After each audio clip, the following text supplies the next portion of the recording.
Okay.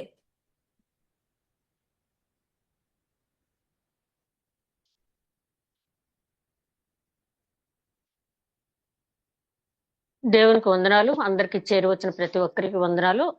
ఆ దేవాదేవుడు మళ్ళీ ఈ పునరుత్థాన దినాన ఈ సాయంకాల సమయంలో చేరి మనందరం ఒక చిన్న మందగా కూడి ఆయన ధ్యానించుకునే కృప అనుగ్రహించినందుకు మరొకసారి వందనాలు చెల్లించుకుంటున్నాం. గడిచిన 2 నెలల కాలంలో ఈ 2026 సంవత్సరంలో ఆయన రెక్కల చాటున మనల్ని భద్రపరిచి మార్చి 1వ తేదీ చూడగలిగే భాగ్యం దయచేసి, అంతకంటే ప్రాముఖ్యంగా మార్చి 1వ తేదీ మరి సండేతో ప్రారంభం అవటం అనేది ఎంతో సంతోషకరమైన విషయం. ఈ నెలంతా కూడా రాబోయే కాలంలో దేవుడు మనల్ని ఈ లెంట్ సీజన్ లో నిజమైనటువంటి దైవ చిత్తానుసారమైన దుఃఖంతో రక్షణార్థమైన మారు మనసుతో కొనసాగటానికి ఆ దేవుడు మనకు కృప చూపించాలని కోరుకుంటూ, ఈరోజు మూల వాక్యం నెహెమ్యా గ్రంథం 10వ అధ్యాయం 1వ వచనం. నెహెమ్యా గ్రంథం 10వ అధ్యాయం 1వ వచనం. మేము ఒప్పుకొని చెప్పిన దాన్ని బట్టి ఒక స్థిరమైన నిబంధన చేసుకుని వ్రాయించుకొనగా మా ప్రధానులను లేవీయులను యాజకులను దానికి ముద్రలు వేసిరి. దానికి ముద్రలు వేసిన వారు ఎవరనగా అధికారియగు హకల్య కుమారుడైన నెహెమ్యా, సిద్కియా, షెరయ, అజర్య, ఇర్మియా. ప్రేమబడిన మా తండ్రి, ఇంతవరకు క్షేమంగా కాపాడిన పరమేశ్వర స్తుతినైనా వందనాలు తండ్రి. మేమేమై ఉన్నామో కేవలం అది నీ ఉచితమైన కృపలనైనా తండ్రి. సాయంకాల రాత్రికాల సమయం తండ్రి మరొక్కసారి చిన్న మందగా చేరి నిన్ను స్తుతించుకుని ఆరాధించుకుని నీ వాక్యం ధ్యానించుకునే కృప మాకు అనుగ్రహించినందుకు వందనాలు తండ్రి. ఆయా తావుల్లో ఎంతో మందిని ఆయన సమయాన్ని వ్యర్థపరుస్తూ ఉంటాడు. కానీ ఆయన సొలొమోన్ మహారాజ్ చెప్పాడు, తన జీవితం అంతా ముగింపు సమయంలో నా జీవితంలో చాలా కాలం వ్యర్థ సంచారములు నేను చేశానని చెప్పాడు. ఆయన అట్లాంటి వ్యర్థ సంచారములు చేయకుండా మోషే చెప్పినట్టుగా జ్ఞాన హృదయంతో మా దినములు లెక్కించుకుంటూ జీవించగలిగే కృప మాకు అనుగ్రహించండి దయగలమా ప్రభా. నాయన బయట 1000 దినములు గడుపుట కంటే నీ మందిరావరణంలో ఒక్క దినము గడుపుట మేలించండి నాయన. దావీదు మహారాజ్ చెప్పినట్టుగా తండ్రి దయగలమా ప్రభా. ఎంతసేపు నీ వాక్యాన్ని ధ్యానించినా తండ్రి తృప్తి తీరనిది, తనివి తీరని తండ్రి దయగలమా ప్రభా. అట్టి వాక్యాన్ని మరలా ధ్యానించుకునే కృప మాకు అనుగ్రహించినందుకు మరొకసారి వందనాలు చెల్లించుకుంటున్నాను దయగలమా ప్రభా. ఇప్పుడు నాయన ప్రపంచ పరిస్థితుల గురించి కూడా నీ సన్నిధిలో విజ్ఞాపన చేస్తున్నాను తండ్రి దయగలమా ప్రభా. నాయన మరి ఏ రకమైన యుద్ధ వాతావరణం లేకుండా, యుద్ధము నాయన పెరగకుండా తండ్రి, యుద్ధమే ప్రారంభం కాకుండా నాయన నీ కాపుదల్లో ఉంచండి. ప్రపంచం అంతా నాయన అనేక రకాలుగా ఏం జరుగుతుందో అని చెప్పి నాయన ఎంత ఉత్కంఠగా ఎదురు చూస్తున్న టైంలో తండ్రి యుద్ధం అనేది ప్రారంభం కాకుండా నాయన, ఎందుకంటే సైన్యములకు అధిపతి యెహోవా నీవు తండ్రి. నీవు నాయన నీ చిత్తమైతే యుద్ధం కాకుండా ఆపగలవు తండ్రి. నాయన నీ చిత్తం ఏమైనాదో మాకైతే తెలియదు, కానీ నాయన ఏదైనా మా మనసులో ఉన్న కోరికను విజ్ఞాపన ద్వారా తెలియచేయమన్నావు కాబట్టి తండ్రి విజ్ఞాపన చేస్తున్నావు నాయన. అది నీ చిత్తానికి అనుకూలమైతే అంగీకరించమని, అదే విధంగా తండ్రి వాక్యం ధ్యానించబోతుండగా నన్ను మరుగుపరిచి ఆధ్యాత్మిక మర్మాలు మీరే వెల్లడి చేయమని, వినుచున్న ప్రతి ఒక్కరికి వినగల చెవి, గ్రహించగల మనసు, ఆచరించగలిగే హృదయం దయచేయమని, వాక్యం ధ్యానిస్తున్న నాకు వింటున్న ప్రతి ఒక్కరికి నీ యొక్క పరిశుద్ధాత్మ నడిపింపు దయచేసి కార్యాంతమని నేను బహుగా స్తుతించుకునే భాగ్యం దయచేయమని, వచ్చిన ప్రతి ఒక్కరిపైన నీ ఆత్మ కుమ్మరించమని నాయన, ఈ వాక్యాన్ని ప్రత్యక్షంగా పరోక్షంగా వింటున్న అందరూ కూడా వాక్యాన్ని గ్రహించి అనేక మందికి ఉపదేశించడం ద్వారా అనేక ఆత్మల రక్షణార్థం ఈ కడవరి కాలంలో శ్రమించే భాగ్యం దయచేయమని మా ప్రభువును నీ ప్రియ కుమారుడని యేసుక్రీస్తు ద్వారా వేడుకుంటున్నాం తండ్రి. ఆమేన్. మరొకసారి అందరికీ వందనాలండి. నెహెమ్యా గ్రంథం మరి చివరికి వచ్చేసాం. 10వ అధ్యాయం కంటే 10, 11, 12, 13. అయితే ఈ 10వ అధ్యాయంలో 11వ అధ్యాయంలో కూడా చాలా వరకు మనం ధ్యానించవలసిన అంశాలు చాలా తక్కువగానే ఉంటాయి. మరి 10వ అధ్యాయం 1వ వచనం మనం గమనించినట్టయితే 9వ అధ్యాయం అంతా చూసాం మనం. 8వ అధ్యాయం నుంచి కూడా వాళ్ళు పశ్చాత్తాపం, ఎజ్రా గారు ఆ ధర్మశాస్త్రాన్ని చదివినప్పుడు, ఆ పుల్పిట్ మీద నిలబడి ఆయన చదివినప్పుడు వాళ్ళు పశ్చాత్తాపడి కన్నీరు కార్చి 2 జాములు, ఒక జాము అంతా కూడా ధర్మశాస్త్రం వినటం, ఒక జాము అంతా కూడా వాళ్ళు పశ్చాత్తాపడినట్టుగా 8వ అధ్యాయంలో చూసాం. అదే విధంగా అది ప్రతిష్ఠిత దినం కాబట్టి దుఃఖపడవద్దన్న తర్వాత 9వ అధ్యాయంలో ఇశ్రాయేలీయులు అన్యజనుల నుంచి ప్రత్యేకింపబడి గోనె పట్ట కట్టుకుని వారి తలల మీద మరి బూడిద పోసుకున్న వాళ్ళు నిలిచి వారు చేసిన తప్పులన్నీ కూడా దేవుని సన్నిధిలో ఒప్పుకున్నారు. అక్కడ ఎజ్రా ఎదుట కాదు, నెహెమ్యా ఎదుట కాదు, కానీ వారు దేవుని సన్నిధిలో ఉన్నామని వారు నమ్మి విశ్వసించి దేవుని ఎదుట తమ పాపాలను ఒప్పుకున్నారు. సరే, ఒప్పుకున్న తర్వాత ఇప్పుడు 10వ అధ్యాయంలో జరిగింది ఏంటంటే, వారు ఒప్పుకున్న పాపాలని రికార్డ్ చేశారు. మేమిప్పుడు అన్నాం, మేమిప్పుడు ఒప్పుకున్నాం అన్నట్టు కాకుండా, దానికంటే ముఖ్యంగా రాబోయే తరాలకి మన పితరులు ఎన్నిసార్లు దేవుని మీద తిరుగుబాటు చేశారు, ఎన్నిసార్లు దేవుడు క్షమించాడు, ఎన్నిసార్లు క్షమించబట్టి ఆ కరుణ వాత్సల్యత ఆయనకుండనట్టి కనికరం గల స్వభావం గల దేవుడు కాబట్టి, కనికరించడంలో అతిశయించే దేవుడు నేను బలిని కోరను, కనికరమనే నేను కోరుచున్నాను అన్నాడు. కాబట్టి ఆయన కనికరమనే మన పట్ల చూపాడు. కాబట్టి ఇవేళ ఇలా ఉన్నామని చెప్పి రాబోయే తరాలు తెలుసుకోవటానికి మరి అబ్రహాంతో చేసిన నిబంధన, యాకోబుతో చేసిన నిబంధన, మరి నోవాహు, అంతకంటే ముందు నోవాహుతో, అలాగా అన్ని నిబంధనలు మనకి తెలుసు. ఒక్కొక్కసారి కూడా తప్పిపోతూ వస్తూనే ఉన్నారు. అందుకనే ద్వితీయోపదేశకాండం 5వ అధ్యాయం 29వ వచనంలో అక్కడ మోషే అంటాడు ఏంటంటే, మోషేతో దేవుడు అన్న మాటలు ద్వితీయోపదేశకాండం 5వ అధ్యాయం 29వ వచనం తర్వాత చూడండి. వారికి వారి పిల్లలకు క్షేమము కలుగునట్లు నా ఆజ్ఞలను కట్టడలను అనుసరించాలనే మనస్సు వారు కలిగి ఉంటే మేలు అని చెప్పంటాడు. అంటే ఆజ్ఞలు కట్టడలు అనుసరించాలని అసలు మనసులో ఉంటే చాలు. అంటే మనం అంటాం హృదయం అన్నిటికంటే మోసకరమైందని, కానీ హృదయాన్ని కూడా నిర్దేశించేది. అందుకనే మనం నీ మనస్సు అనే నడుము కట్టుకునే ఒక వీక్ లో ఒక వాక్యం కూడా మనం, అంటే ప్రాకారాలే కాదు, మన చుట్టూ ఇంటికి ప్రాకారం ఎంత అవసరమో మానవ జీవితానికి ఆ మనస్సు అనే ప్రాకారాన్ని చాలా జాగ్రత్తగా ఉంచుకోవాలి. పరాక్రమశాలి కంటే దీర్ఘశాంతము కలిగేవాడు వివేకి, ఒక పట్టణాన్ని పట్టుకున్నవాడి కంటే తన మనసును స్వాధీనపరుచుకున్నవాడు గొప్పవాడని చెప్పి సామెతల గ్రంథకర్త అంటం జరిగింది. కాబట్టి మన మనసుని స్వాధీనపరుచుకున్నట్టయితే ఆజ్ఞలు అనుసరిస్తాము. ద్వితీయోపదేశకాండం 5వ అధ్యాయం చివరి వచనంలో ఆయన అంటాడు, ఆజ్ఞలు అనుసరించి మనం నడుచుకోవటమే నీతి అని చెప్పి.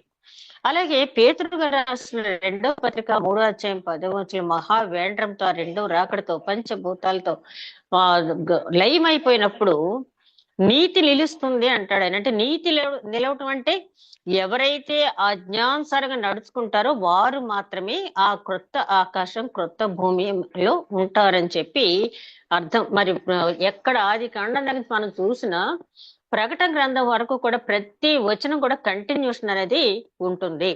ఇక్కడ ఎందుకు రాయించారు నెహెమ్యా గారు అంటే, రాబోయే తరాలకి అది సీలు వేసి ముద్ర వేసి, వాళ్ళు చాలా మంచి అలవాటు. ఎందుకంటే కోరహు గారు అదే కోరేషు మరి విడుదల ప్రకటించిన తర్వాత దేవాలయం కట్టించుకోవటానికి పర్మిషన్ ఇచ్చిన తర్వాత ఆయన చేసిన ఒక మంచి పని ఏంటంటే, ఆ దేవాలయం కట్టడానికి పర్మిషన్ ఇచ్చి ఎక్కడెక్కడ ద్రవ్యం మీరు తీసుకోవాలని చెప్తూ, అదే విధంగా ఆ దేవాలయం నిర్మించవలసిన కొలతలతో సహా ఆయన వ్రాయించి దాన్ని ఆ దస్తావేజులు భద్రపరిచారు. కాబట్టి ఆ తర్వాత వచ్చినటువంటి దర్యావేషు దాన్ని చూసి ముందు ఇచ్చిన రాజు ఇచ్చిన పర్మిషన్ ని కంటిన్యూ చేయటం అనేది జరిగింది. ఆ కొలతలతో వాళ్ళ దేవాలయం కట్టకపోయినా, కొంచెం చిన్నదిగా కట్టినా కూడా దేవాలయ నిర్మాణానికి అక్కడ పర్మిషన్ దొరికిందంటే ఆ సీల్ చేసి ముద్రలు వేయించడం ఎందుకంటే దానివల్ల చాలా ఉపయోగం ఉంది. ఇక్కడ మనం గమనించాల్సింది ఏంటంటే, వాళ్ళు అప్పుడు చేశారు, నిబంధన చేసుకున్నారు, తప్పిపోయారని అనుకుంటున్నాం. మరి మనం డిసెంబర్ 31 వచ్చినప్పటికీ దేవునితో ఎన్నో ఒప్పందాలు చేసుకుంటాం, ప్రామిస్ కార్డ్స్ తీసుకుంటాం. మరి ఆ ప్రామిస్ కార్డ్ ని చూసుకుని ఎంతో సంతోషపడతాం. ఒకవేళ ఆ ప్రామిస్ కార్డ్ లో మనకు కొంచెం పాజిటివ్ గా రాకుండా ఉన్నట్టయితే, అయ్యో, కొంతమంది అయితే 4-5 ప్రామిస్ కార్డులు తీసుకుంటా ఉంటారు. కాదు కానీ ప్రేయర్ చేసుకుని ఒక్క ప్రామిస్ కార్డు తీసుకుని ఆ అధ్యాయం అంతా ముందు వెనక దాని కంటిన్యూషన్ ఏంటని మనం చదువుకుంటూ, ఒకవేళ దేవుడు హెచ్చరిస్తున్నాడేమో నీకు ఆపద రాబోతుంది అంటే దాని గురించి మనం ప్రేయర్ చేయటం అంతే తప్పించి, ఆ డిసెంబర్ 31 తీసుకుంటాం, కొన్ని నిర్ణయాలు మనం తీసుకుంటాం. దేవుడి దగ్గర చాలా గట్టిగా ప్రమాణం కూడా చేసేస్తాం, తండ్రి ఇక నుంచి నేను ఇట్లా ఉంటాను అట్లా ఉంటానని చెప్పి చాలా ప్రమాణాలు చేస్తాం. కానీ ఎంతవరకు అది నిలబెట్టుకుంటున్నాము? ఇక్కడ మనం వీళ్ళ గురించి మనం ఇలా తప్పిపోయారు మన పితరుల గురించి అనుకునేటప్పుడు, అసలు మన పితరులకి యేసుక్రీస్తు తెలియదు, ఆయన సిలువ మారడం తెలియదు, ఆయన రక్తం ద్వారా మనం పరిశుద్ధపరచబడి ఆ నిత్య జీవంలో ప్రవేశిస్తామనే వాక్యం క్లియర్ గా వాళ్ళకి తెలియదు. వాళ్ళకి తెలిసింది చాలా తక్కువ. దాంట్లోనే వాళ్ళు అంత విశ్వాసం కనపరిచారు. మనకంతా తెలుసు. మన తెలిసిన వాక్యాలన్నీ కూడా 90% అన్ని కూడా నెరవేర్పు జరిగినాయి. ఇక్కడ జరగవలసింది మహా 10% కంటే కూడా చాలా తక్కువే. 90% ప్రామిసెస్ అన్ని కూడా నెరవేర్పు జరిగినప్పుడు 10% ఎందుకు జరగదు అని ముందు మనం ప్రశ్నించుకున్నట్టయితే అది ఖచ్చితంగా జరిగి తీరుతుందని మనకు తెలుసు. కాబట్టి అసలు మన పితరుల కంటే, మన పూర్వీకుల కంటే కూడా మన మీద బాధ్యత చాలా ఎక్కువ ఉంది. వాళ్ళకి ఏమీ తెలియకుండా అబ్రహాం గురించి హెబ్రీ గ్రంథకర్త 11 అధ్యాయాలు అంటాడు కదా, దూరం నుంచే చూసి ఆ పట్టణానికి వాళ్ళు నమస్కరించారని చెప్పి ఆ పరలోక పట్టణాన్ని వాళ్ళు ఆధ్యాత్మిక దృక్పథం ద్వారా చూసి నమస్కరించారు. మరి మనకైతే పద్మాస్ దీవిలో యోహాను గారికి కలిగినటువంటి ఆ ప్రత్యక్షతలు బట్టి ఆ పరలోకం ఎట్లా ఉంటుంది, ఆ తీర్పులు ఎట్లా ఉంటాయి అన్ని కూడా తేట తెల్లంగా మనం ఆ రౌద్రం నుంచి, అంటే దేవుడు ఎంత ప్రేమమయుడో అంతగా పాపాన్ని సహించలేనటువంటి దేవుడైనా ఆ ఉగ్రత పాత్ర మన మీద కుమ్మరింపబడకుండా ఉండాలంటే మనం ఎట్లా నడుచుకోవాలని చెప్పి చక్కగా, అంటే ఎగ్జామ్ కి కావాల్సిన సిలబస్ అంతా మనకు ముందుగానే ఇచ్చేస్తారు. మన బాధ్యత దాని ప్రకారం ప్రిపేర్ అవ్వటమే. మన పితరుల విషయానికి వస్తే యేసుక్రీస్తు గురించి కానీ మిగిలిన విషయాలు కానీ వాళ్ళకి తెలీదు. ఇప్పుడు ప్రవక్తలు ప్రవచించారు. వాళ్ళ ఆధ్యాత్మిక నేత్రాల ద్వారా చూసి పరిశుద్ధాత్మ నడిపింపు ద్వారా దేవుడు వారికి తెలియచేసిన విషయాలన్నింటినీ కూడా ప్రవచించారు. అయితే ఆ ప్రవక్తల మాటలు కూడా వీరు వినలేదు. కాబట్టి 1వ వచనంలో మనం గమనించాల్సింది ఏంటంటే,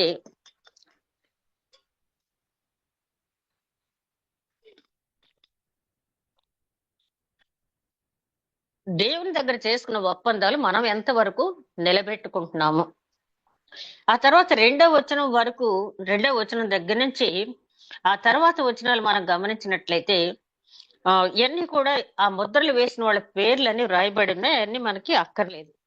ఇక 27వ వచనంలో నుంచి చూస్తే, ఇదే 10వ అధ్యాయం 27వ వచనంలో చూస్తే, అయితే జనులలో మిగిలిన వారు అనగా దేవుని ధర్మశాస్త్రములకు విధేయులగునట్లు దేశపు జనులలో ఉండకుండా తమ్మును తాము వేరుపరుచుకున్న యాజకులు, లేవీయులు, ద్వారపాలకులు, గాయకులు, నెతనీయులు అందరూ దేవుని దాసుడైన మోషే ద్వారా నియమించబడిన దేవుని ధర్మశాస్త్రం అనుసరించి నడుచుకొనుచు మన ప్రభు అయిన యెహోవా నిబంధనలను కట్టడలను అనుసరించదని శపథము పూని ప్రమాణము చేయుటకు కూడిరి. అక్కడ రికార్డు చేయబడింది. తర్వాత వీళ్ళు చేసింది ఏంటంటే, మోషే ద్వారా అనుగ్రహించబడిన ధర్మశాస్త్రాన్ని మేము అనుసరిస్తామని శపథం పూనారంట. ప్రమాణం చేసి శపథం పూనారు. మరి వాక్యాన్ని మనం చదివేటప్పుడు యెహోషువ గ్రంథంలో చివరి అధ్యాయంలో యెహోషువ అంటాడు, మీరెవరిని అనుసరించినా నేనును నా ఇంటి వారును యెహోవాని సేవించదము, అనుసరించదమని ఆయన చెప్పినప్పుడు అక్కడ ఇశ్రాయేల్ అంటారు, లేదు లేదు, మేము కూడా నువ్వు చెప్పినట్టే యెహోవాని అనుసరిస్తాము, యెహోవాయే మా దేవుడు, మేము తప్పిపోము అని శపథం చేస్తారు, ప్రమాణం చేస్తారు అక్కడ కూడా వాళ్ళు. అయితే యెహోషువ ఆ రోజున అన్నాడు, లేదు లేదు, ఈవేళ మీరు ఇలా చెప్తారు, రేపు మళ్ళీ తప్పిపోతారు. ఏదేమైనప్పటికీ మీరు ఎట్లా ఉన్నప్పటికీ కూడా మీరు కూడా నాలాగే ఉండాలని నేను కోరుకుంటున్నాను, కానీ మీరు ఉండరని నాకు తెలుసు అంటున్నాడు. ఎందుకంటే ఆయన వారిని నడిపించిన కాలంలో వారిని పూర్తిగా చదివాడు కాబట్టి, ఇశ్రాయేలీల యొక్క మనసుని ఆయన అర్థం చేసుకున్నాడు కాబట్టి వాళ్ళు తప్పిపోతారు అని చెప్పి యెహోషువ గ్రహించగలిగాడు కాబట్టి ఆ మాట చెప్పటం జరిగింది. మీరు ఎట్లాగన్నా ఉండండి, నా కుటుంబం నేను మాత్రం యెహోవానే సేవిస్తాము అని చెప్పి చెప్పడం అనేది జరిగింది. కాబట్టి మానవులు చాలా ఒట్లు పెడతారు, శబ్దాలు చేస్తారు, మాట ఇచ్చి మడని తిప్పమంటారు, కానీ ఆ మడని తిప్పకుండా ఉండే మనస్తత్వం మనుషుల దగ్గర చాలా తక్కువగా ఉంది. 100కో 1,000కో ఒక్కల దగ్గర మాత్రమే అది ఉంది. ఈ అధ్యాయంలో, ఈ 10వ అధ్యాయంలో చాలా ప్రాముఖ్యమైన అంశాలు ఈ రెండు. ఒకటి, సీల్ చేశారు, ముద్ర వేశారు. ఎందుకంటే తరతరాలకి రాబోయే వారికి మన పితరుల ప్రవర్తన, దాంతో పాటే మన పితరులకు తెలిసింది కొంత, తెలియందే ఎక్కువ, మనకి తెలిసింది ఎక్కువ, మనం ఆచరించేది తక్కువ. యాకోబు గారు అంటాడు కదా, ఫరో దగ్గర తీసుకొచ్చినప్పుడు నీ వయసు ఎంత అంటే నాది యాత్ర చేసిన దినములు 130, నేను జీవించిన దినములు బహు తక్కువ. దాంట్లో వాటిని నా పితరులు జీవించిన దినాలతో పోల్చుకుంటే అవి చాలా తక్కువ. అంటే జీవించిన దినాలంటే క్వాలిటీ లైఫ్, అంటే దేవునికి ఇష్టమైన జీవితం నేను జీవించింది చాలా తక్కువ అని చెప్తాడు యాకోబు గారు. మనం కూడా ఒక్కసారి మనం పరిశీలించుకుంటే మన వయసుని బట్టి ఊహ తెలిసిన దగ్గర నుంచి మనం చర్చకు వెళ్తున్నాము. మనం ఎంతవరకు ఏంటన్నది దేవుడికి తెలుసు, మన అంతరాత్మకు కూడా మనకి తెలుసు. ఒక్కసారి మనం పరీక్ష చేసుకుని, మరి ఈవేళ అయిపోయిందే, రేపే ఒకవేళ ఈ లోకాన్ని విడిచిపెట్టవలసి వస్తే మన పరిస్థితి ఏంటో, ఒకవేళ దేవుడు నిలబడి మన జీవితాన్ని పరీక్షిస్తే ఎన్ని మార్కులు మనకి ఆయన దృష్టిలో మనకు పడతాయి. మనం 70 సంవత్సరాలు, 60 సంవత్సరాలు, 80 సంవత్సరాలు బ్రతికినా కూడా అవి కౌంట్ కావు. చాలా మంది పెడతారు ఫ్లెక్సీల్లో 90 ఇయర్స్ బ్రతికారు, లేకపోతే 95 ఇయర్స్ బ్రతికారు. అది కాదు కానీ ఎంతకాలం బ్రతికామన్నది కాదు కానీ దేవునికి ఇష్టమైన జీవితం ఎంతకాలం అనేది జీవించామనేది చాలా ప్రాముఖ్యమైనటువంటి అంశాలు. ఈ పాత నిబంధన గ్రంథం మనం చదివినప్పుడల్లా మనం జ్ఞాపకం చేసుకోవాల్సింది ఏంటంటే, ఆ రోజుల్లోనే మన పితరులు ఎంత తెలివిగా యాకోబు గారు ఎప్పుడు యాకోబు గారు ఆయన చెప్తున్నాడు, నేను యాత్ర చేసిన దినములు చాలా ఎక్కువే గాని జీవించిన దినములు చాలా తక్కువ. ఆ యాకోబు గారికి ఉన్నటువంటి ఆ అది లేఖన సంబంధమైన జ్ఞానం గాని, యేసుక్రీస్తు గురించి ఉన్నటువంటి అనుభవం గాని పోల్చుకుంటే మనకు చాలా ఎక్కువగా మనం పొంది ఉన్నాము. కానీ యాకోబు గారు పరీక్ష చేసుకున్నట్టుగా మన జీవితాన్ని మనం పరీక్ష చేసుకుంటున్నామా అని చెప్పి ఆలోచించినట్టయితే లేదు అనే సమాధానమే మనకి వస్తుంది. అదే విధంగా తర్వాత 10వ అధ్యాయం 30వ వచనం చూస్తే వాళ్ళు అక్కడ మాట్లాడుతారు, అన్యులకు తమ పిల్లలను ఇవ్వమని ప్రమాణం చేశారు. వరుసగా ప్రమాణాలు చేసేస్తున్నారు వీళ్ళక. ముందేమో మేము ధర్మశాస్త్రాన్ని అనుసరిస్తామని ప్రమాణం చేశారు, తర్వాత అన్యులకు మా పిల్లల్ని ఇవ్వమని ప్రమాణం చేశారు. 10వ అధ్యాయం 31వ వచనం చూస్తే విశ్రాంతి దినము పరిశుద్ధంగా ఆచరిస్తామని ఒప్పుకున్నారు. ఇక్కడ ప్రమాణం చేయలేదు, ఒప్పుకున్నారు. ఎందుకంటే ఎందుకు వచ్చిన ప్రమాణం చేసిన దగ్గర నుంచి మళ్ళీ ఎక్కడ దొరికిపోతామో అని చెప్పి కొన్ని విషయాలు వాళ్ళ సౌలభ్యంగా ఉన్న వాటి ప్రమాణం చేశారు. విశ్రాంతి దినం విషయం వచ్చేటప్పటికి ఒప్పుకున్నారంట. తర్వాత ఈ అధ్యాయం అంతా మీ తర్వాత చదవండి, ఎందుకంటే ప్రాముఖ్యమైన అంశాలు మాత్రమే నేను తీసుకుంటున్నాను. ఒప్పుకున్నారు. దేనికి ఒప్పుకున్నారంటే, అక్కడ విశ్రాంతి దినములో మనం ముందు అధ్యాయంలో చదువుకున్నాం కదా, 7వ అధ్యాయం 8వ అధ్యాయంలో చదువుకున్నాం. యెరూషలేములో అందరి ఎదురుగుండా యెరూషలేంకి ఆ గేట్స్ క్లోజ్ చేయాలి, గడ పెట్టాలి, మళ్ళీ అందరి ఎదురుగుండా తీయాలి. ఒక నిర్ణీత సమయంలో దాన్ని మూసివేయబడుతుంది, ఒక నిర్ణీత సమయంలో దాన్ని మళ్ళీ ఓపెన్ చేయటం అనేది జరుగుతుంది. అక్కడ కొన్ని రూల్స్ ఉన్నాయి యెరూషలేము పట్టణానికి. అలాగే విశ్రాంతి దినం వచ్చేటప్పటికి వర్తక వ్యాపారాలు చేసే వాళ్ళు ఎవరు కూడా ఆ పట్టణంలో ప్రవేశించకూడదు. ఎమర్జెన్సీకి అవసరం వద్దని చెప్పారంటే, మన ఇంటికి తలుపులు అన్ని మూసేసిన ఒక వెంటిలేటర్, ఒక కిటికీ ఎలాగైతే తీసుకుంటామో అలాగే ఒక చిన్న గేటు పెట్టారు. దాన్ని సూది బెజ్జము అంటారు. ఆ చిన్న గేటు దగ్గరికి ఒంటె దాంట్లోకి రాలేదు. అప్పట్లో వర్తక వ్యాపారాలన్నీ కూడా ఒంటెల మీద జరిగాయి కాబట్టి ఒంటె వచ్చే అవకాశం ఆ సూది బెజ్జం అనే ఆ ద్వారానికి లేదు. కాబట్టి ఏదో అంటారు కదా, శతకోటి దరిద్రాలకు అని, అలాంటి ఉపాయాలు, అనంతకోటి ఉపాయాలు అంటారు కదా.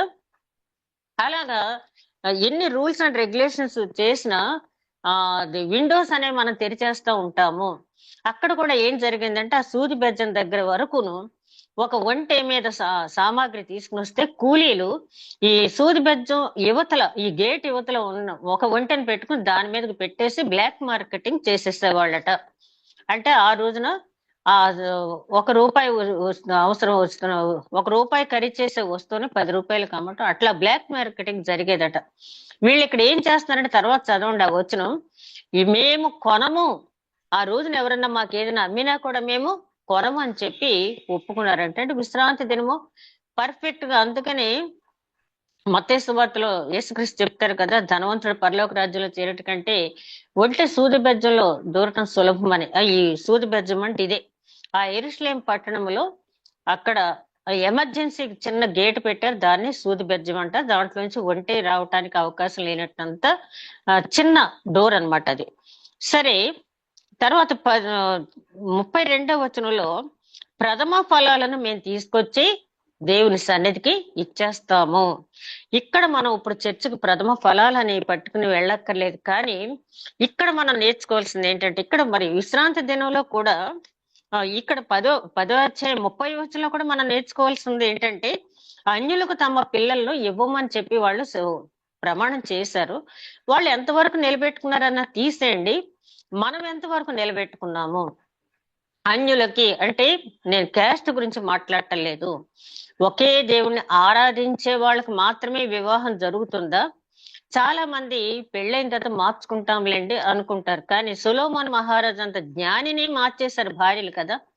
భార్య భర్తను మార్చొచ్చు, భర్త భార్యను మార్చొచ్చు, చెప్పలేం. కాబట్టి ముందుగానే నీకు వివాహం కాకముందే అవిశ్వాసి అయిన భర్తని తెలిసి చేసుకోకూడదు, అవిశ్వాసి అయిన భార్యని తెలిసి చేసుకోకూడదు. ఎందుకంటే ఆ వివాహాల్లో చాలా ఇబ్బందులు అనేవి వస్తాయి. చేసే పాస్టర్స్ కూడా ఏదో అక్కడికక్కడ ఇదైపోయి చేసేస్తూ ఉంటారు. దానివల్ల వివాహ వ్యవస్థ అనేది ఇప్పటికీ కూడా అంటే క్యాస్ట్ మెయిన్ కాదు, ఆ దేవుణ్ణి మనం ఆరాధించే విధానాలు చాలా ఆటంకాలు ఏర్పడతాయి. కాబట్టి పౌలు గారు చాలా స్పష్టంగా చెప్పారు ఈ విషయాన్ని. నువ్వు అవిశ్వాసైన భార్యను చేసుకున్న తర్వాత మార్చవచ్చులే అనుకోవద్దు, అవిశ్వాసైన భర్తను చేసుకున్న తర్వాత మార్చుకోవచ్చు అనుకోవద్దు. ఎందుకంటే అది జరగని పని, అసలు చేసుకోవద్దని నేను ఖచ్చితంగా చెప్పేశారు. మరి మన పిల్లల విషయంలో మనం ఎక్కడైనా రాజీ పడుతున్నామా? అసలు పిల్లలకు చిన్నప్పటి నుంచే ఇది కూడా ఇవ్వాలి. సైన్స్ టెక్నాలజీ ఎలాగైతే నేర్పిస్తున్నామో జీవితం అనేది చాలా అంతకంటే ప్రాముఖ్యమైన అంశం. కాబట్టి నువ్వు జీవితంలో సుఖంగా ఉండాలంటే నువ్వు ఫస్ట్ ప్రయారిటీ దేవుడికి ఇవ్వాలి. కాబట్టి దైవ ఆరాధనకి వ్యతిరేకించే ఏ అంశం కూడా నీ జీవితంలోకి రాకూడదు. ఒక స్నేహితుల ద్వారా గాని, లైఫ్ పార్ట్నర్ ద్వారా గాని, బంధుమిత్రుల ద్వారా గాని, దేని ద్వారా కూడా నీ లైఫ్ ని వాళ్ళు శాసించకూడదని ముందే మనం పిల్లలకి కాన్వర్సేషన్ లో మనం చెప్పాలి. అంతే తప్పించి ఏదో కూర్చుని పాఠం చెప్పినట్టు అని కాదు. కానీ ఆ తర్వాత వచ్చే ఇబ్బందులు మనం పిల్లలకి సాధ్యమైనంత వరకు చెప్పగలగాలి.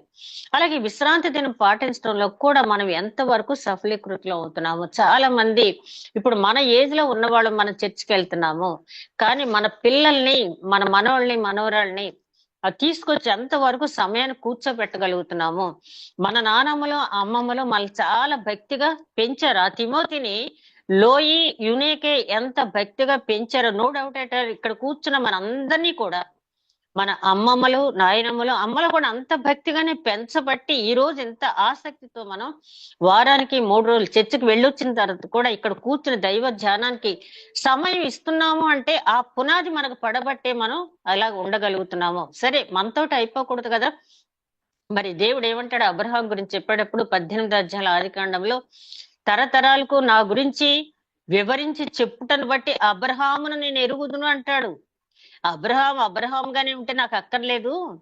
అబ్రహాం చేయవలసిన పని ఏంటంటే తరతరాలకి నా గురించి, నా చర్యల గురించి, నా ఆశ్చర్య కార్యాల గురించి, నా గుణగణాల గురించి రాబోయే తరాలన్నిటికీ కూడా అబ్రహాం వివరించి చెప్పాలి. దాన్ని బట్టి నేను అబ్రహాం ఎరుగుదును.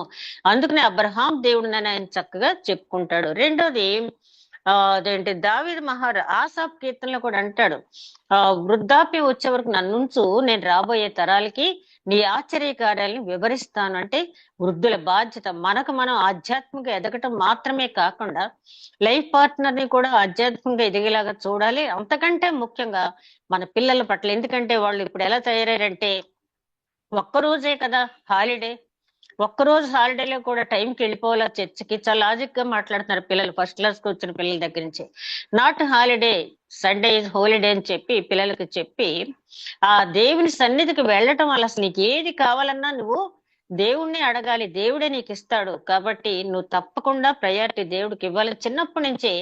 ఎందుకంటే మొక్క వంగనది మానై వంగదు. కాబట్టి మనం చిన్న పిల్లల దగ్గర నుంచే దావీదు మహారాజు అంటాడు కదా, మరి స్తన్యపానం అందే నా తల్లి నీ అందు నాకు నమ్మిక పుట్టించింది అని చెప్పి. అలాగే హన్న చెప్పగానే ఆ సమూయేలుతో చెప్తూనే మాట్లాడుతూనే ఉంది, అక్కడ ఏలితో మాట్లాడుతూనే ఉంది, నా బిడ్డను ప్రతిష్ఠించుకున్నానని చెప్తుంది హన్న. సమూయేలు మొదటి గ్రంథం 2వ అధ్యాయంలో. వెంటనే హన్న మాట్లాడుతూ ఉంటాడు కానీ సమూయేలు మృక్కాడు అక్కడ. అంటే మనం ఏం చెప్తున్నామో మన పిల్లలు ఆ రకంగా చేయగలిగేటట్టుగా మనం పెంచాలి. విశ్రాంతి దినం ఆచరించడం అంటే మనం మనతో పాటు మన పిల్లల్ని కూడా ఆచరింప చేయాలి. అదే విధంగా దేవునికి ఇంపార్టెన్స్ ఇచ్చేలాగా పెంచాలి. రెండోది, ఇక్కడ ప్రథమ ఫలాలు అంటే ప్రథమ ఫలాలు మనం తీసుకెళ్ళకపోయినా ఫస్ట్ ప్రయారిటీ దేవుడికి ఇవ్వాలి.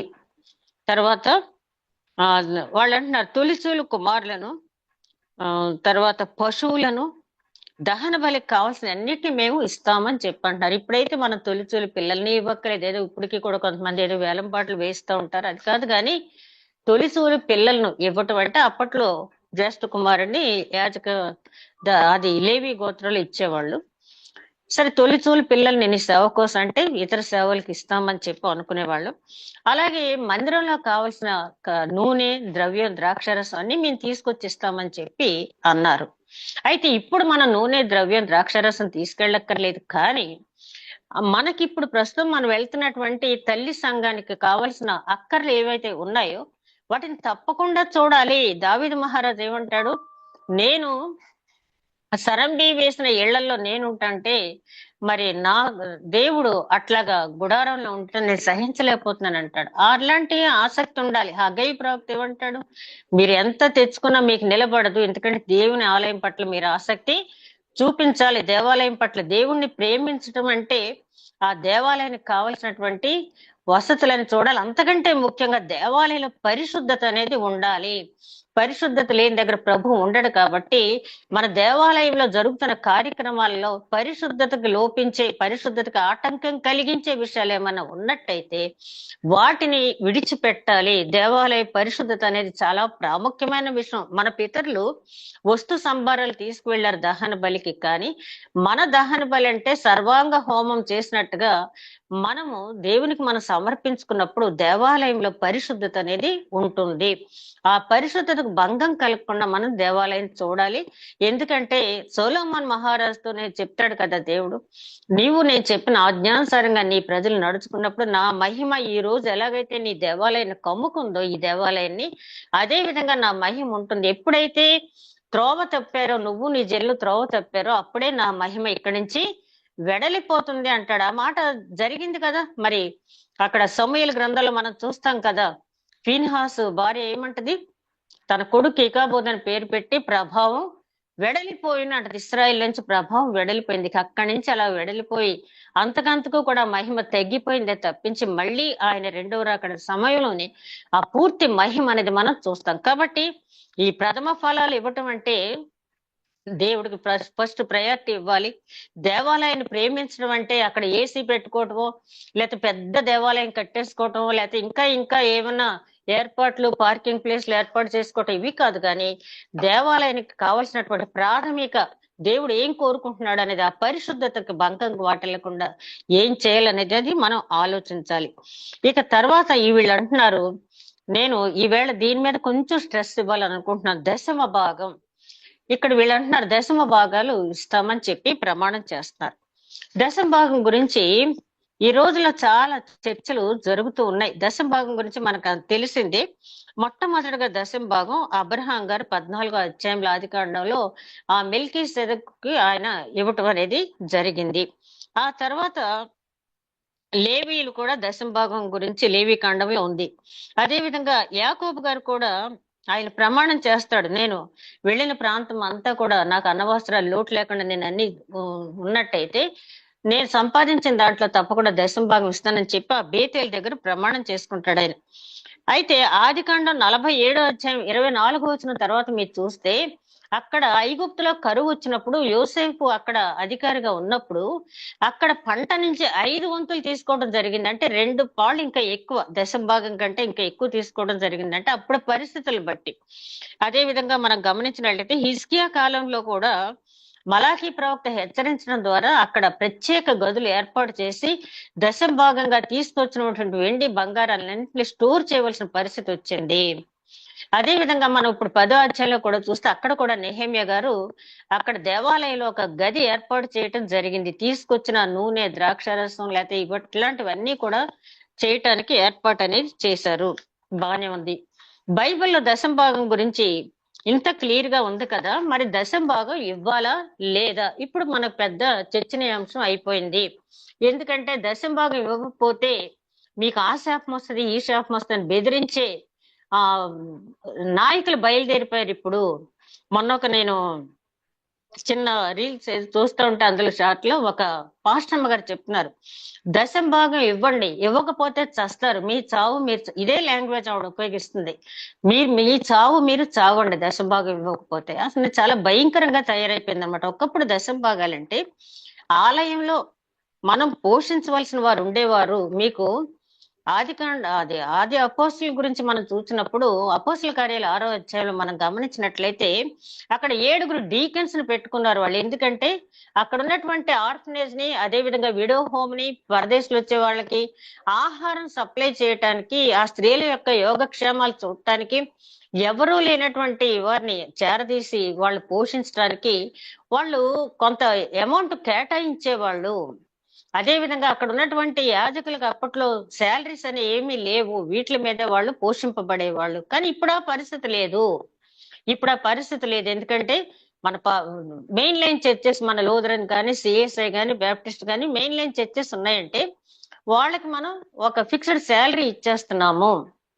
ఆ తర్వాత చర్చికి చాలా ముఖ్యమైన 4 అంశాలు ఉంటాయి. ఏంటంటే ఏ చర్చికైనా సరే సంఘానికి 4 పిల్లర్స్ అనేవి సమానంగా ఉన్నప్పుడే ఆ సంఘం సరైన స్థితిలో ఉంటుంది. ఒకటి వర్షిప్, దేవుని ఆరాధన అనేది చక్కగా సంఘంలో జరగాలి. ఈ మధ్య అంటే ప్రైజ్ అండ్ వర్షిప్ మొదలుపెట్టి ఏదో పాటలు, మేళాలు, తాళాలు అది కాదు. చక్కగా కూర్చుని ప్రశాంతంగా వర్షిప్ అనేది చర్చిలో జరగాలి. చాలా ప్రశాంతమైన వాతావరణంలో జరగాలి. రెండోది ఇవాంజలిజం. మనం చర్చికి వెళ్ళి వాక్యం వినేసి వచ్చేయటమే కాకుండా విన్న వాక్యాన్ని ఇతరులకు మనం చెప్పటం. రెండోది ఆ ఇవాంజలిజంలోనే ఒకవేళ మనం ఎఫర్ట్ చేయగలిగితే, మీరు వెళ్ళే చర్చిలో ఎంప్లాయీస్ కానీ, బిజినెస్ మ్యాగ్నెట్స్ కానీ, ఇతరితర కాస్త ఎఫర్ట్ చేయగలిగిన వాళ్ళు ఉంటే ఒక వెహికల్ ఏర్పాటు చేసుకుని ఏమీ తెలియని ప్రాంతాలకు వెళ్ళి వాళ్ళకి ఏంటంటే ఇదేదో మత ప్రచారం కాదు ఇది. మన మిషనరీస్ ఏం చేశారు, విద్య అనేది అందించారు, హాస్పిటల్స్ పెట్టారు. ఇట్లాగా వాళ్ళకి ఏదైతే అవసరాలు చూడండి, వాళ్ళ బ్రతుకులు బాగుపడాలంటే ఆ వెలుగు రేఖ అనేది వాళ్ళ జీవితంలో ఉండాలని చెప్పండి. ఇవాంజలిజం అనేది చాలా ముఖ్యమైనటువంటి పని. ఇక మూడోది వచ్చేటప్పటికి చారిటీ. ప్రతి సంఘం కూడా చారిటీ, బయటకు కానీ లేకపోతే మీ సంఘంలో ఉన్న బ్యాక్వర్డ్ గా ఉండి ఆహారం కూడా లేనటువంటి ఫ్యామిలీస్, పిల్లలు ఉంటారు, పౌష్టికాహారం కూడా లేని పిల్లలు ఉంటారు. అట్లాంటి పిల్లలకి ఎక్కడికో మనం వెళ్ళక్కర్లా, మన సంఘంలో ఉన్న పిల్లలకే మనం ఖర్చు పెట్టవచ్చు. ఇక 4వ పిల్లర్ ఏంటంటే ఎసెట్స్. 4వ పిల్లర్ ఎసెట్స్. ఇవన్నీ చేసిన తర్వాత కూడా మీకు ఒకవేళ అవసరమైతే ఎసెట్ సంపాదించుకోండి, తప్పు లేదు. ఇది 4th priority. First priority worship, రెండోది ఇవాంజలిజం, మూడోది చారిటీ, 4వది ఎసెట్స్. కానీ ఇప్పుడు ఫస్ట్ లాస్ట్ ఉండవలసిన ఎసెట్స్ ముందుకు వచ్చేసినాయి. ప్రతి సంఘంలోనూ కూడా ఈ ఎసెట్స్ అనే కొనుక్కోవటం, పెద్ద పెద్ద చర్చెస్, దేవాలయాలు కట్టేసుకోవటం అది చాలా ప్రాముఖ్యత అయిపోయింది. ఎందుకు నేను ఈవేళ ఈ దశంభాగం గురించి స్ట్రెస్ చేసి చెప్పాలి అనుకున్నాను అంటే, మొన్న ఒక పాస్టర్ గారు ఒక సాక్ష్యం ఆయన మెసేజ్ చెప్తూ ఒక మాట చెప్పారు. అది నేను చాలా కదిలించబడ్డాను ఆ పాస్టర్ గారు చెప్పిన మాటతో. ఏంటంటే ఒక వృద్ధ జంట ఉందంట, చర్చికి వస్తారంట వాళ్ళు. ఆయనకి 3 పిల్లలంట, 3 కొడుకులే. సరే 3 కొడుకులు వృద్ధాప్యంకి వచ్చారు కాబట్టి ఆయనకు ఉన్నటువంటి దగ్గర 5 ఎకరాల పొలం 3 కొడుకులకి పంచిచ్చేసి, ఇల్లు కూడా పంచిచ్చేసి వాళ్ళు ఒక రూమ్ లో ఉంటున్నారంట. 3 పిల్లలు కూడా 4 నెలలు భోజనం వండి వాళ్ళకి పెడుతున్నారు. అంతవరకు బానే ఉంది.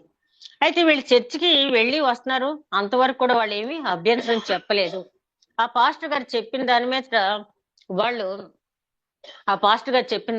వాళ్ళు బాప్తీసం తీసుకోవాలని నిర్ణయించుకున్నారంట. భార్య భర్తలు ఇద్దరు కూడా నిర్ణయించుకునేటప్పటికి వెంటనే ఆ కొడుకు 3 కోడళ్ళు అప్పటి వరకు మాట్లాడుకున్న వాళ్ళు కూడా 3 ఏకమైపోయి మీరు బాప్తీసం తీసుకోవడానికి వీలు లేదని చెప్పి ఒక ఆజ్ఞ జారీ చేశారట. ఏంటమ్మా, మేము బాప్తీసం తీసుకోవడం వల్ల మీకు వచ్చిన నష్టం ఏంటని చెప్పి మామగారు అత్తగారు అడిగితే, మీరు బాప్తీసం తీసుకుంటే మిమ్మల్ని సమాధి చేయాలి, అది చాలా ఖర్చు, ఆ సమాధి పెట్టి సమాధులు చేయడం, ప్రతి సంవత్సరం సమాధుల దగ్గరికి వెళ్ళటం, ఇదంతా మేము పడలేం, ఈ నాన్సెన్స్ అంతా మేము పడలేం, కాబట్టి మీరు బాప్తీసం తీసుకోవడానికి వీలు లేదని చెప్పారంట. పాస్టర్ గారు చాలా సార్లు, అమ్మ మీరు ఎందుకు బాప్తీసం తీసుకోవట్లేదంటే ఇక కొడుకు మీద కోడల మీద చెప్పుకోలేక చాలా రోజులు చెప్పలేదంట. తర్వాత అడిగినప్పుడు చెప్పినప్పుడు ఇక కొడుకులు కోడళ్ళ పరిస్థితి ఆయనకి తెలుసు కాబట్టి వాళ్ళని మార్చగలిగే స్థితిలో వాళ్ళు లేరు కాబట్టి పాస్టర్ గారు ఒకటే మాట అన్నారంట, అమ్మ మీరు బాప్తీసం తీసుకోండి, మీకు సమాధి ఖర్చు మొత్తం నేను పెట్టుకుంటాను,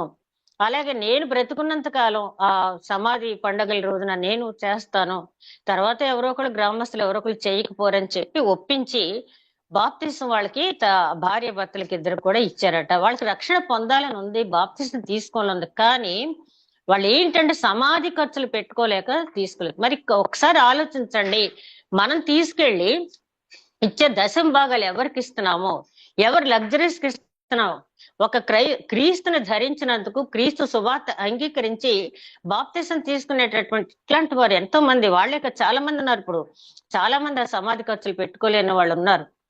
అట్లాంటి వాళ్ళకి మనం చెయ్యాలి. అంత మాత్రమే కాదు, బరియల్ గ్రౌండ్ అనేది చాలా ముఖ్యం.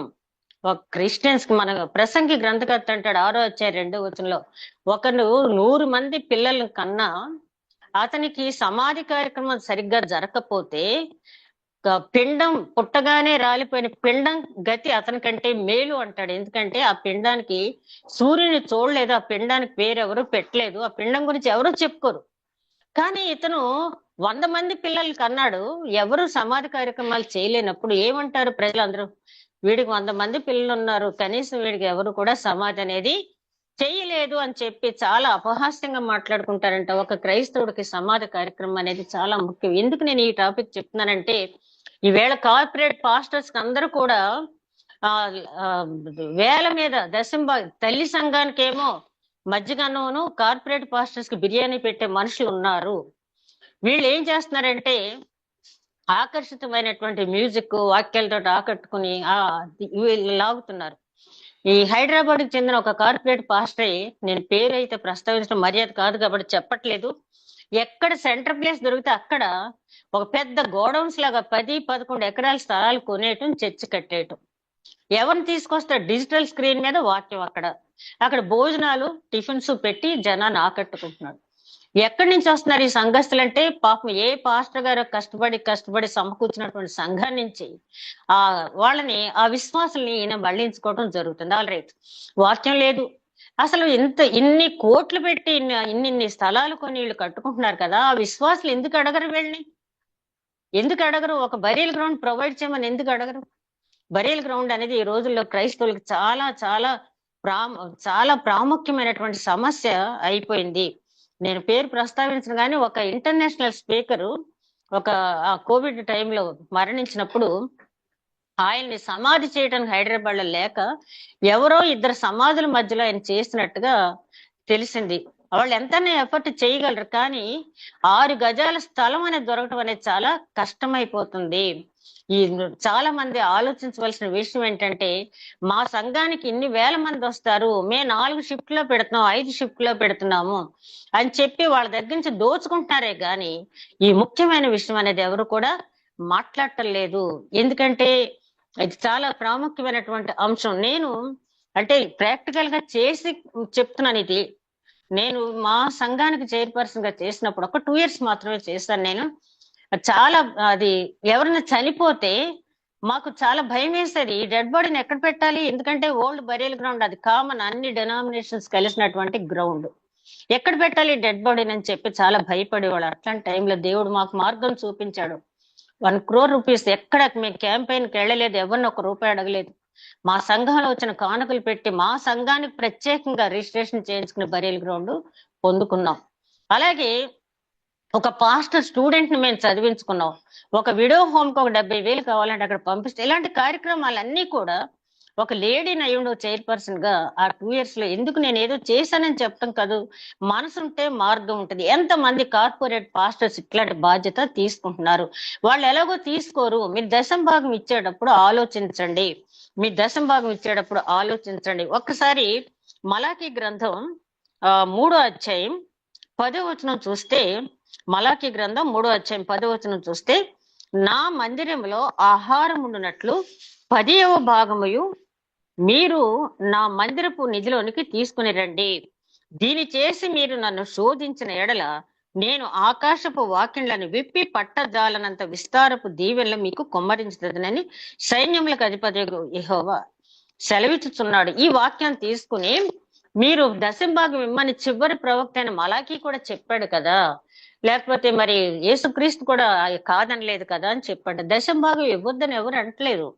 ఆయన ఏమన్నాడు? నా మందిరంలో ఆహారం ఉండునట్లు, నా మందిరంలో ఆహారం ఉండునట్లు. ఎందుకంటే నేను చెప్పాను కదా, అప్పుడు యెరూషలేం దేవాలయంలో, ఆ దేవాలయంలో డిపెండెంట్స్ గా చాలా మంది ఉండేవాళ్ళు. వాళ్ళందరినీ పోషించాలి, లేవీలు పోషింపబడాలి, యాజకులు పోషింపబడాలి, ఆ సముఖపు రొట్టెలు ఉండాలి, మరి చాలా ఉంటాయి అక్కడ ఖర్చులు. ఆ ఖర్చులు అన్నిటికీ కూడా కావాల్సిన అమౌంట్ కావాలి. ఇప్పుడు అవేమి లేవు. తర్వాత ఇప్పుడు మనం ఆలోచించవలసింది ఏంటంటే, నా మందిరంలో ఆహారం ఉండనట్లు, భౌతిక ఆహారం అయితే మనం సప్లై చెయ్యక్కర్లేదు, కానీ ఇప్పుడు మనం ఇచ్చే దశం భాగం భౌతిక ఆహారానికి కాదు, కానీ ఆధ్యాత్మిక ఆహారాన్ని మనం పంచి పెట్టడానికి మన దశం భాగాన్ని మనం ఉపయోగించుకున్నట్టయితే దానికి సార్థకత అనేది ఏర్పడుతుంది. అంతే తప్పించి ఒకళ్ళ మించి ఒకళ్ళు ఆ రోజుల్లో ఆ ట్రంపెట్స్ అవి పెట్టేవాళ్ళు కదా, ఒక్కొక్క కాసు పడినప్పుడల్లా మోగుతూ ఉండేదంట. అలా మోగుతూ ఉన్నప్పుడు సందర్భంగా ఇచ్చినట్టే మనం కూడా గబగబా కవర్లో పెట్టేసి ఆ దశం భాగాలు తీసుకెళ్తాం. ఇటీవల ఒక కార్పొరేట్ పాస్టర్ గారు ఒక మాట చెప్తున్నారు. ఒక ఆవిడ వెళ్ళి సాక్ష్యం చెప్పడానికి ముందుకు వెళ్తే, ఏంటమ్మా నీ సాక్ష్యం అని అడిగింది ఆవిడ. అడిగితే ఆవిడ అంటుంది, అమ్మా నా కుమార్తెకి స్వస్థత కలిగింది, ఇక్కడ అందరూ ప్రార్థన చేశారు కదా, ఆ సాక్ష్యం చెప్పుకోవడానికి వచ్చానమ్మా నేను అంటుంది. అయితే వెంటనే ఆ పాస్టర్ గారు అంటున్నారు, నువ్వు ఆ సాక్ష్యం చెప్పడానికైతే ఇప్పుడు రావక్కర్లేదు. ఈ సమయం దేనికంటే స్పాన్సర్స్ సాక్ష్యం అంట. స్పాన్సర్స్ సాక్ష్యం. నేను ఈ చర్చకి ఇది స్పాన్సర్ చేశాను కాబట్టి దేవుడు నా జీవితంలో ఈ గొప్ప కార్యం చేశాడు, అది సాక్ష్యం చెప్పు నువ్వు. అంతే తప్పించి ఇది స్పాన్సర్స్ సాక్ష్యం ఇచ్చే రోజు. అంతే తప్పించి నీ కుమార్తెకి స్వస్థతో నీ కుమారుడికి స్వస్థత ఆ సాక్ష్యాలు ఇచ్చే సమయం కాదమ్మంటే ఎంత కమర్షియల్ అయిపోయారంటే వాళ్ళని అనటం కాదు, కానీ చదువుకుని మనం ఆలోచించగలిగిన విచక్షణ జ్ఞానం ఉన్నవాళ్ళు కూడా ఆ రకంగా ఇక్కడ మా సంఘాన్ని గురించి కూడా నేను ఒకసారి ఒక ఇంటికి వెళ్ళేటప్పటికి ఒక ఆంటీ ఒక 25,000 కవర్లో పెట్టేసి టీపాయ్ మీద పెట్టుకుంది. ఏంటంటే పలానా ఆయనకు పంపిస్తున్నాను, వైజాగ్ పంపి. ఏంటంటే ఎందుకు పంపిస్తున్నారు మీరు? మీ ఇంట్లో వివాహం జరిగితే ఆయన వస్తున్నారా? మీ ఇంట్లో బర్త్డే జరిగితే వస్తున్నారా? లేకపోతే మీ ఇంట్లో ఏదైనా వ్యాధి కలిగితే వస్తున్నారా? లేకపోతే మీ ఇంట్లో ఏదైనా మరణం కలిగినప్పుడు వాళ్ళు వస్తున్నారా? ఎందులో వచ్చింది మీకు? లేకపోతే వాక్యం ఉపదేశిస్తున్నారా? మీరేమన్నా అధైర్యపడినప్పుడు ధైర్యపరుస్తున్నారా? లేకపోతే మీ ఇంటికి వచ్చి మీ గురించి ప్రార్థన చేస్తున్నారా? మీ పిల్లల గురించి ప్రార్థిస్తున్నారా? అసలు మీ వ్యక్తిగత జీవితం మీ పేరైన వాళ్ళకి తెలుసా? ఎందుకు పంపిస్తున్నారు మీరు? ఇక్కడైతే 100-200 వెయిట్, అక్కడికేమో 25,000 30,000 పంపిస్తాం. వాళ్ళు అది తీసుకుని ఏ రకంగా ఉంటున్నారో, ఏ రకంగా ఇదవుతున్నారో మనందరికీ తెలుసు. నాకు ఏ కార్పొరేట్ పాస్టర్ మీద నాకు ఏ రకమైన కోపం కాదు, కానీ ఆలోచించండి. పాస్టర్ గారికి ఇవ్వాలి. ఎలాగా ఒక 100 మంది ఉంటే చిన్న సంఘం అయితే ఆ పాస్టర్ ఉసురు పెట్టొద్దు. ఆయనకు కావలసినటువంటి ఆహారం, అన్న వస్త్రాలు లోటు లేకుండా చూడండి మీ పాస్టర్ గారిని. కానీ ఆ పాస్టర్ గారే కనుక మితిమీరి లగ్జూరియస్ లైఫ్ లీడ్ చేస్తున్నా కూడా అక్కడికే తీసుకెళ్లి మీ దశమ భాగం ఇవ్వటం అనేది తప్పు. మీ దశమ భాగం ఇవ్వండి. అది ఏ రకంగా ఖర్చు అవుతుంది? ఆది అపోస్తలుల టైంలో ఉంది కాబట్టి మేము కూడా ఇస్తున్నాము అనుకుంటే మాత్రం అది తప్పు. అందుకని యేసుక్రీస్తు మత్తయి సువార్త 23 అధ్యాయంలో అయ్యో వేషధారులైన పరిచయులారా, శాస్త్రులారా అని చెప్పి మీరు పుదీనాలను సోంపులను 10వ భాగం తీస్తారని చెప్తూ అసలైంది విశ్వాసము, న్యాయము, కనికరం విడిచిపెట్టేశారు మీరు అంటాడు. అంటే 10వ వంతు ఇవ్వటం అనేది ముఖ్యం కాదు, కానీ ఇతరుల పట్ల కనికరం చూపించండి. మన చుట్టూ ఉన్నవారు ఎంతో మంది అవసరతలో ఉన్నవారు ఉంటారు, ప్రెగ్నెంట్ లేడీస్ ఉంటారు, చాలా వాళ్ళు కనీసం పౌష్టికాహారం తీసుకోలేని వాళ్ళు ఉంటారు. అదే విధంగా మన ఇంటి చుట్టుపక్కల ఉన్న బిడ్డలు ఉంటారు, మాల్ న్యూట్రిషన్ చైల్డ్స్ ఎంతో మంది ఉంటారు. అట్లాంటి వాళ్ళకి ఇవ్వండి, ఇర్రెస్పెక్టివ్ ఆఫ్ క్యాస్ట్, కమ్యూనిటీ. ఎందుకంటే పౌలు గారు అంటారు, మీరిచ్చే కానుకల ద్వారా దేవుడు స్తుతింపబడాలి. మనం ఇచ్చినది వృధా పోదు, అది స్తుతింపబడాలి. అది మాత్రం గుర్తుపెట్టుకోండి. తర్వాత రెండోది ఏంటంటే, గవర్నమెంట్ చేసే పనులకు మీరు వెళ్ళకండి. గవర్నమెంట్ ఆర్ఫనేజ్లు పెట్టింది, విడో హోమ్స్ పెట్టింది, తర్వాత రకరకాలైన షెల్టర్స్ పెట్టింది. అవి పెట్టాల్సిన బాధ్యత మీకు లేదు. ఎక్కడికో వెళ్ళక్కర్లే. మీ ఇంట్లో పనిచేసే సర్వెంట్ మెయిడ్ కుటుంబానికి మీరు చేయండి, అది చాలు. ఎక్కడికో వెళ్ళక్కర్లేదు. నేను ఒకసారి అంటే పేరు ఎత్తకూడదు, కానీ ఏదో ఫిలిం ఫీల్డ్ లో ఏదో జరుగుతుంటే ఒక పెద్ద హీరో గురించి ఒక చిన్న ఉద్యోగం అక్కడ మాట్లాడుతున్నారు. వీళ్ళు వెళ్ళి కోట్ల రూపాయలు ఇతరులకు ఇచ్చి పేర్లు వేయించుకుంటారు. కానీ ఈ ఫిలిం నగర్ లో ఉన్న ఆ పిల్లలకి నోట్ బుక్స్ లేక బాధపడుతుంటే వీళ్ళకి కనీసం నోట్ బుక్స్ కూడా కొనరు. అంటే మనం ఎక్కడికో తీసుకెళ్లి ఇవ్వటం కాదు, కానీ ఆ దుర్వినియోగం అవ్వకుండా సద్వినియోగం అయ్యేటట్టు మీరు డైరెక్ట్ గా ఇవ్వండి. మీడియేటర్స్ కి ఎవరికి ఇవ్వద్దు, మీరు డైరెక్ట్ గా చెయ్యండి. ఎంత మీరు చేయగలిగారో అంత చెయ్యండి. స్కూల్స్, కాలేజెస్, హాస్పిటల్స్ మీకు పనేంటి? అది అక్కర్లేదు. ఫంక్షన్ హాల్స్ ఈవేళ చర్చిలో చూస్తే చర్చ్ కంటే మించి ఫంక్షన్ హాల్స్ కడుతున్నారు. ఫంక్షన్ హాల్ లేకపోతే మనం రెంట్ తీసుకుని మనం రెంట్ కి పెట్టుకుని ఫంక్షన్ హాల్ కి వెళ్ళొచ్చు. చిన్న అంత ఫంక్షన్ హాల్ చేసుకోలేని వాళ్ళు ఉంటే చర్చ్ క్యాంపస్ లోనే చిన్నగా చేసుకుంటారు, దాంట్లో ప్రాబ్లం ఏమీ లేదు. కానీ బరీల్ గ్రౌండ్ అనేది వాళ్ళు ఎంత ప్రాబ్లం అయిందంటే ఫ్యామిలీకి ఒక కంపార్ట్మెంట్ చొప్పున ఇవ్వటానికి కూడా లేనటువంటి సంఘాలు. నేను ఈ మధ్య నెల్లూరు వెళ్ళాను, మా కజిన్ పోయినప్పుడు. ఎంత సమస్య అంటే అక్కడ బరీల్ గ్రౌండ్, ఎన్ని పెద్ద పెద్ద చర్చెస్ ఉన్నాయి, ఎంతో మంది క్రిస్టియన్స్ ఉన్నారు, కానీ అక్కడ కూడా బరీల్ గ్రౌండ్ ప్రాబ్లం. అలాగే నేను కర్నూలు వెళ్ళాను. కర్నూలులో కూడా మా బ్రదర్ ఆయన పోయినప్పుడు అక్కడ సమాధి చేయటానికి కూడా చాలా కష్టమైంది. ఏంటి పరిస్థితి ఏంటి? మీరు లక్షలు తీసుకెళ్లి కార్పొరేట్ పాస్టర్స్ కి ఇవ్వటం ఏంటి? ఈ బాధలేంటి? ఒక క్రిస్టియన్ లైఫ్ లో బరియల్ అనేది చాలా ముఖ్యమైనది. ఆలోచించండి. దశంభాగం అనేది ఒక బరియల్ గ్రౌండ్ అనే కాదు, కానీ అది ఫస్ట్ ప్రయారిటీ దానికి ఇవ్వండి దయచేసి. తర్వాత మిగిలిన మీ చుట్టుపక్కల ఉన్న పిల్లలు ఆహారాలేమితో బాధపడుతున్నా, విద్యాలయంతో బాధపడుతున్నా అట్లాంటి వాళ్ళకి మీరు సహాయం చేయండి. మీరే డైరెక్ట్ గా చేయండి. తర్వాత ముఖ్యంగా మీరు ఇంకోటి ఏంటంటే, గవర్నమెంట్ చేసే పనులు నా చేతిలో తీసుకుని నేను ఒక ఆర్ఫనేజ్ మెయింటైన్ చేస్తాను, నాకు ఇవ్వండి అని చెప్పి ఎవరన్నా వస్తే, అసలు చర్చి కడతానికి వస్తేనే నేను ఇవ్వను. నేను అంటానమ్మా, ఊళ్ళో చాలా చర్చెస్ ఉన్నాయి, నువ్వు కొత్తగా చర్చి కట్టక్కర్లేదని చెప్పి అంట. అలాగే దశంభాగం అనే ఉంది, ఎక్కువ కూడా ఇవ్వచ్చు.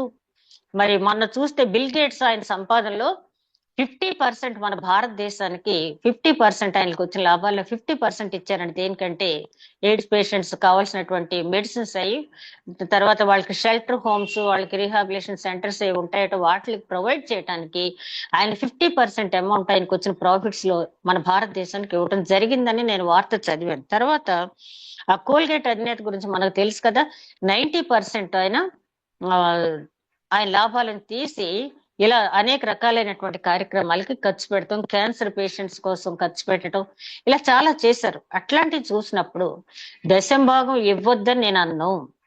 దశంభాగం కంటే ఎక్కువ ఇచ్చినా పర్వాలేదు మన సంపాదనలో, కానీ అది దేనికి ఇస్తున్నారో ఆలోచించండి. క్రీస్తు కోసం నిలబడి, క్రీస్తు సువార్త కోసం నిలబడి, క్రీస్తును ప్రకటిస్తూ చాలా సందర్భాలు హతసాక్షులు అయిపోయిన వారి కుటుంబాలు కూడా ఉన్నాయి.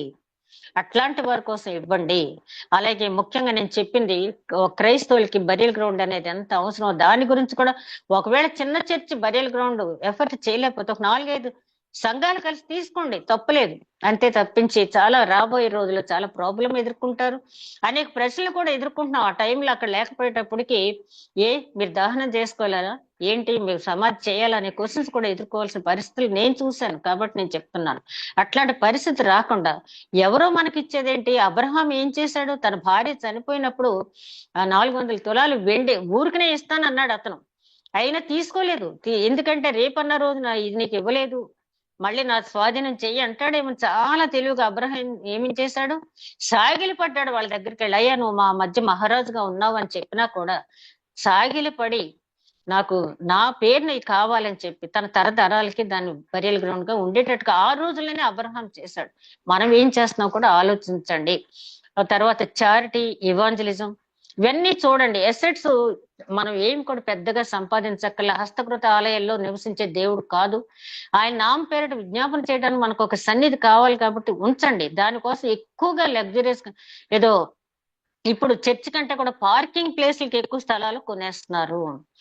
అంతంత దూరం నుంచి వచ్చే అవసరం ఏంటి? నియరెస్ట్ చర్చ్కి వెళ్ళొచ్చు, కారు వేసుకునే రావక్కర్లేదు.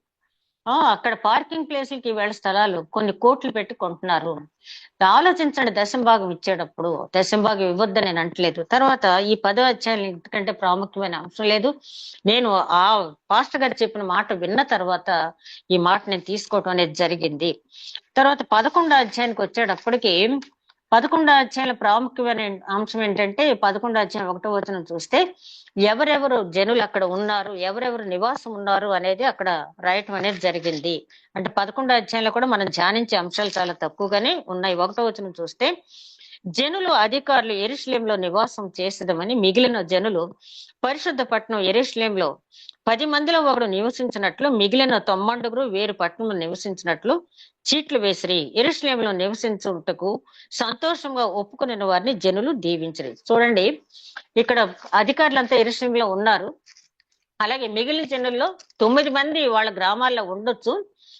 ఒక్కడు మాత్రం 10కి ఒక్కడు యెరూషలేములో ఉండాలి. చీట్లు వేశారు ఎవరు అని చెప్పి. ఎందుకంటే యెరూషలేములో ఉండటానికి ఆ రోజులోనే ఒప్పుకోలేదు. ఎందుకంటే యెరూషలేములో ఉండాలంటే ఒక సిస్టమేటిక్ లైఫ్ లీడ్ చేయాలి కాబట్టి వాళ్ళు ఒప్పుకోలేదు. ఒప్పుకుని చీట్లు వేసిన తర్వాత కూడా బలవంతం లేకుండా ఒప్పుకుని ఎవరైతే ఒప్పుకున్నారో వాళ్ళని జనులు దీవించారంటే. ఇందులో ఇంకొక ప్రాముఖ్యమైన అంశం ఏంటంటే లేవీలకి స్వాస్థ్యం దేవుడు ఇవ్వలేదు కదా, వాళ్ళకి నేనే స్వాస్థ్యం అన్నాడు కదా ఆయన. అయితే వాళ్ళు 11 అధ్యాయం 36వ వచనంలో చూస్తే యూదా బెన్యమీనులకు ఇచ్చినటువంటి ఆ యెరూషలేము దక్షిణ ప్రాంతంలో వారి మధ్య వీరు నివాసాలు పొందారు. అంటే స్వాస్థ్యం దేవుడు ఇవ్వలేదు కానీ ఆ వచ్చిన గోత్రాలకు ఏ గోత్రం వారు కొంత లేవీలకు ఇవ్వాలన్నమాట. వాళ్ళకు కూడా మరి ఇళ్ళు వాకిళ్ళు ఉండాలి కదా. ఈ యూదా బెన్యామీనుల మధ్య లేవీలు ఉన్నారు. అంటే దక్షిణ ప్రాంతం అందుకని భక్తిగా ఉంది.